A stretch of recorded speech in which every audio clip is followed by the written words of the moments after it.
As Republicans deliver tax cuts for working Americans across this fine nation, blue state liberal Democrats are taking quite a different approach, taxing the rich and you as much as they possibly can. So the latest example, Washington State, where Democratic lawmakers passed a nearly 10% income tax on incomes over $1 million, the first ever income tax in the state's history.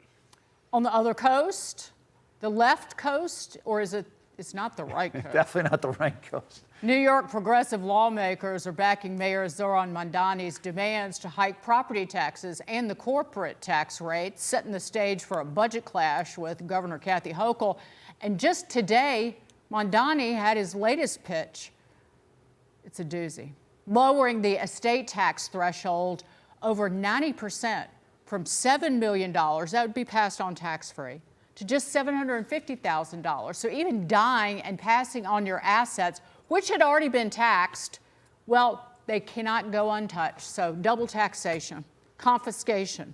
For more, let's bring in House Ways and Means Committee member, Texas Congresswoman Beth Van Duyne. Congresswoman, fantastic to see you. What's horrible for people in these liberal states is just a gravy train for states like Texas. As soon as Democrats get in power, even though they may seem like they're sane, right? Abigail Spanberger, she seemed like she was sane.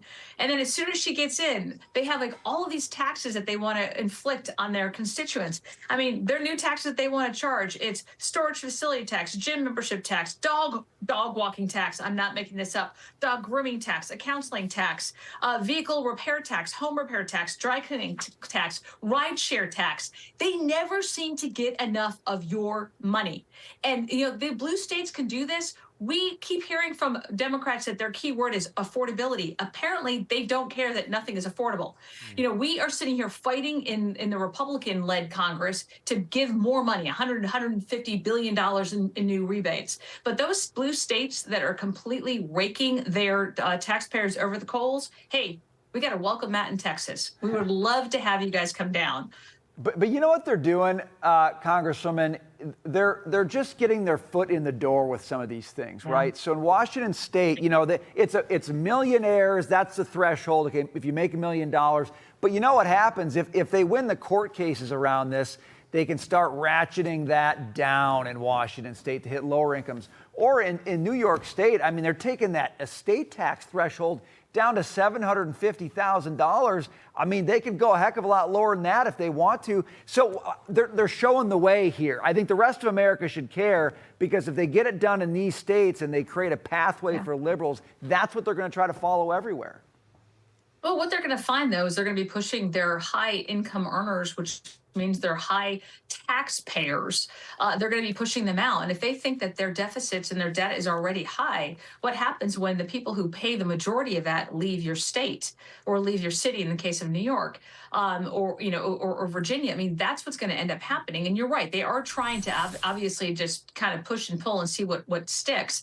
But Texas is going to be, in Texas, Nashville, or Tennessee, Florida, those states that don't have those ridiculous tax increases, they don't have the income tax, that actually respect our taxpayers, respect our job creators.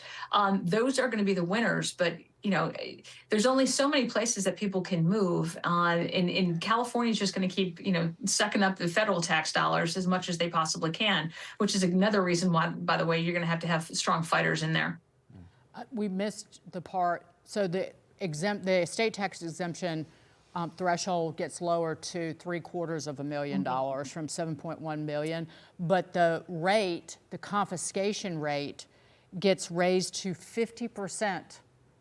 So the government here wants to take half.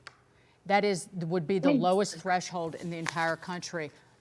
We need to get out of here as quickly as we can. And you're right, man. These people have already paid taxes on this when they purchased those things. They are leaving them to their kids, their grandkids, and they're having to be double taxed on them. Their kids are having to pay taxes on things that was originally already taxed. And by lowering it to that threshold, they're going to continue to pound as much money out of their constituents as possible. But what's shocking to me is that these people keep getting reelected.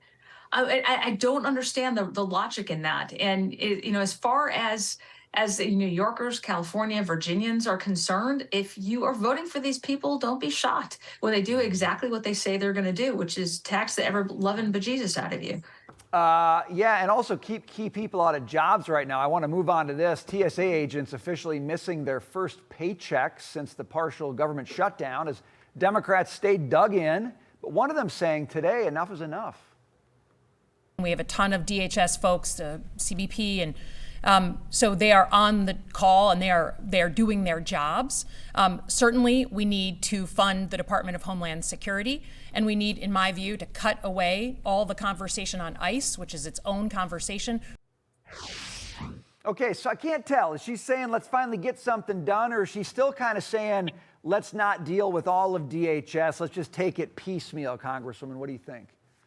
I can't translate that. It doesn't make any sense to me. I can just see how they vote and I can see what they do. And Brian Dagan, it's pretty much common sense that right now when we are seeing all of the threats from Iran, from our West Coast, our East Coast, when we have seen, 2 potential terrorist attacks on, in our homeland. We just saw one in Austin not that long ago. Now is not the time not to fund Homeland Security. If they're upset about immigrations and customs enforcement, they already lost that battle. And the Working Families Tax Cut bill, we actually funded immigrations and customs enforcement.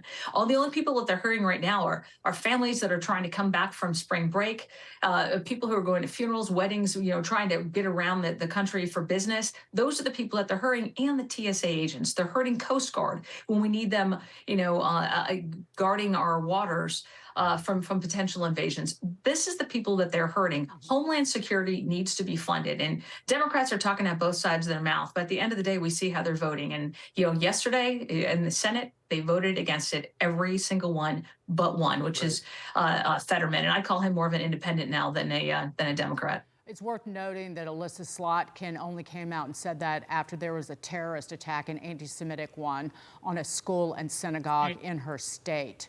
That's when she said it. So how many more terror attacks is it going to take? How many more anti-Semitic attacks and murders is it going to take for the Democrats to actually vote to protect the homeland? Congresswoman Beth Van Duyne, great to see you. Thank you. Thank you. Great to see you, Dagan, Brian.